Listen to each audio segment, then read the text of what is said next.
Hello and welcome back once again to the Wrestling Group. I'm your host Ryan, and today we're going to be taking a look at every WrestleMania match of Cody Rhodes' career so far, and we're going to be ranking them from worst to best. So Cody Rhodes is set to face off against John Cena at this year's WrestleMania in probably the most anticipated match on this year's double card. I've already ranked all of Cena's WrestleMania matches, and as requested by fans, it's time for us to look at Cody Rhodes at the grandest stage of them all. As always, feel free to let us know your order in the comment section below, and don't forget, hit that subscribe button while you do. So in at number 10 and considered the worst Cody Rhodes match at WrestleMania is the Andre the Giant Battle Royal WrestleMania 30. So this was the first year that the WWE ran the Andre the Giant Battle Royal. So they did use some of their star names to get fans interested throughout. This is the year though that fans wanted to see Cody face off against his brother Dustin, or Goldust at the time, at WrestleMania. Instead, both guys would compete in this match and be eliminated one after another by Alberto Del Rio. Cody wasn't in this match long enough to make an impact, so it should really be no surprise that this comes in as Cody's worst WrestleMania match. So in at number 9, it's Cody Rhodes versus The Big Show for the Intercontinental Championship at WrestleMania 28. Now, this was the first championship match that Cody was involved in at WrestleMania, and it was for his Intercontinental Championship, so he was the champion going into this match. The main reason for this match coming in so high up is that the match lasted just 5 minutes. So both guys tried their best to cram in as much as they possibly could, which is obviously no fault of their own, but it didn't work as well as they would have hoped. Big Show was the one who picked up the victory here, and lucky enough though, these two would face again and have better and of course longer matches. So in at number 8 is Cody Rhodes versus Roman Reigns Bloodline Rules WWE Championship match, WrestleMania 40 Night 2. Now, I know a lot of fans probably would have this match near the top of their lists, and that's fine. We all have opinions, but for me, this was an overbooked mess. Not a fan of it at all. The whole build to Cody versus Reigns was for Cody to finish the story and become the first WWE champion in his family. Roman Reigns had been the WWE champion for around 4 years. So why would you have Cody needing help from half of the locker room to become champion? It took away from his moment for me, and I still believe Cody should have won the title at WrestleMania 39. See, the situation, the issue I have, mainly obviously the match for me wasn't great. Far too many people getting involved. I know that's the idea, the Bloodline Rules. I'm just not a fan of it. And like for the build up for WrestleMania 39, I was fully behind Cody. Couldn't wait. Really want to see him be the WWE champion. Then a year later, when he wins it, I couldn't give a crap. That's where I have big issues with it. They drawn it out too long. I didn't care. So in at number 7, Cody Rhodes versus Rey Mysterio for WrestleMania 27. In terms of singles matches at WrestleMania, this is definitely one of Cody's best. This rivalry was probably the best and most memorable of his first run in the WWE.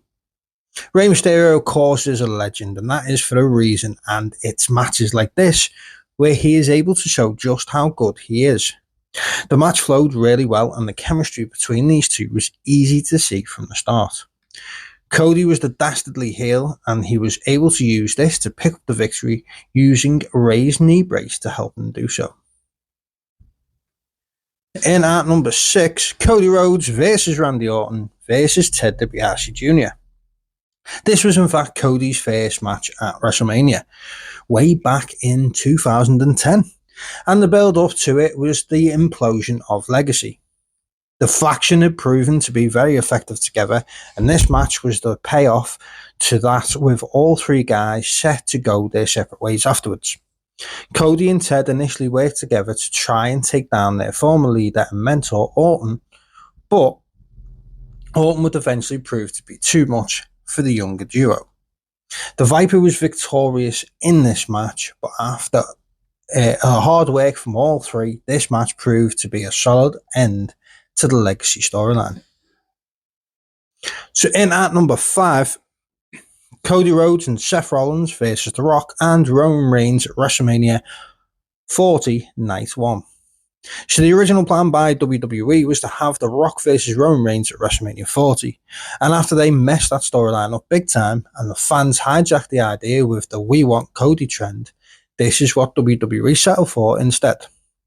3 out of the 4 guys involved in this match would also be wrestling on night 2 as well. I actually really enjoyed this match a lot more than I expected to be honest. And if this match had been a bit shorter, then it probably would have ranked higher. But at 40 minutes, at times it did start to drag, and it showed obviously with The Rock's rustiness, which is why he then took to, using his words more than his moves during the match. But to be fair, it was overall fun and enjoyable.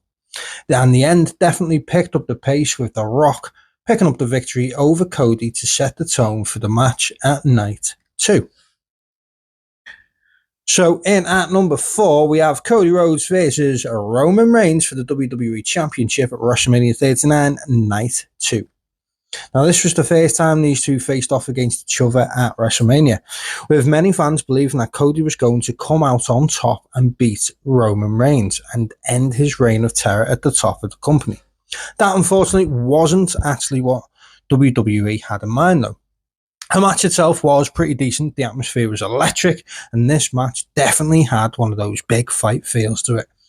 What stops this match coming up even higher is obviously the fact that they used a solo Sikoa to help Roman retain, and also the fact that Cody didn't actually win this match, which for me, like I said before, was the right time to put the title on him rather than waiting another year. Did we really need to see him face Brock Lesnar 3 times before he then was considered WWE Champion material? I'm going to say no. In at number 3 is the Intercontinental Championship ladder match at WrestleMania 31. Whether he would like to admit it or not, 2 of Cody's best matches at WrestleMania were actually during his run as Stardust. The Intercontinental Championship ladder matches at WrestleMania were always enjoyable to me, and I do wish WWE would in fact bring them back. Involved in this match was Stardust, obviously Cody, Wade Barrett, who was in fact the champion going into this match, Daniel Bryan, Dean Ambrose, Dolph Ziggler, Luke Harper, and R-Truth.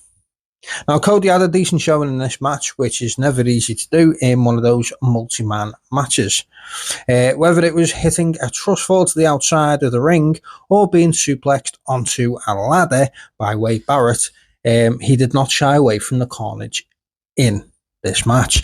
The match had some brilliant spots, including a brutal Dean Ambrose bump, and it left fans happy when Daniel Bryan was the one to pick up the championship at the end of the match. So in at number 2 is the Intercontinental Championship ladder match for WrestleMania 32. So for the second year in a row, Cody as Stardust competed in the Intercontinental Championship ladder match at WrestleMania. Stardust had a huge part to play in this year's match. He even wore the polka dot attire as homage to his father, who had recently passed away, and he would later reveal a polka dot ladder, which fans did pop for. This match included Dolph Ziggler, Zack Ryder, The Miz, Sin Cara, Sami Zayn, and Kevin Owens, who was in fact the champion going into this match. Now, throughout the match, there were a lot of innovative moments, and this is truly a great way to kick off the pay-per-view, especially with Zack Ryder getting a shocking victory to become the new Intercontinental Champion. So that leaves us with only one match left to come in as the greatest WrestleMania match of Cody Rhodes' career so far. And that is Cody Rhodes versus Seth Rollins at WrestleMania 38 Night 1. That's right, Cody's return match to the company is his greatest WrestleMania match of his career up to this point. So Cody had left as a jobber mid-carder guy, and after hard work and dedication at the likes of New Japan, Ring of Honor, and AEW, Cody returned to the company as a main event star. And props have to be given to Seth Rollins for the build-up to this match, as it's really hard to build a match and get people excited for with only one guy actually being announced. Now, Rollins had tried in any way possible to land himself a match on the biggest pay-per-view of the year, and this would lead to Vince McMahon announcing that he would have a mystery opponent. Now, fans had actually speculated online that it could be Cody that has returned to the company after his AEW contract had recently ran out, but there were also a lot of other names being thrown around too. So when the lights went down and Rollins was in the ring, only for Cody to be the one to come out, the fans went insane. The match felt like a big deal, starting off slow with both guys feeling one another out, as the last time they had met, they were both just mid-carders, and now they were both stars. This would lead into a crescendo of big moves. Cody would pick up the victory, much to the delight of the fans, and he would make a statement by doing so. The American Nightmare is back for the big title. So here you have it, every Cody Rhodes WrestleMania match ranked from worst to best.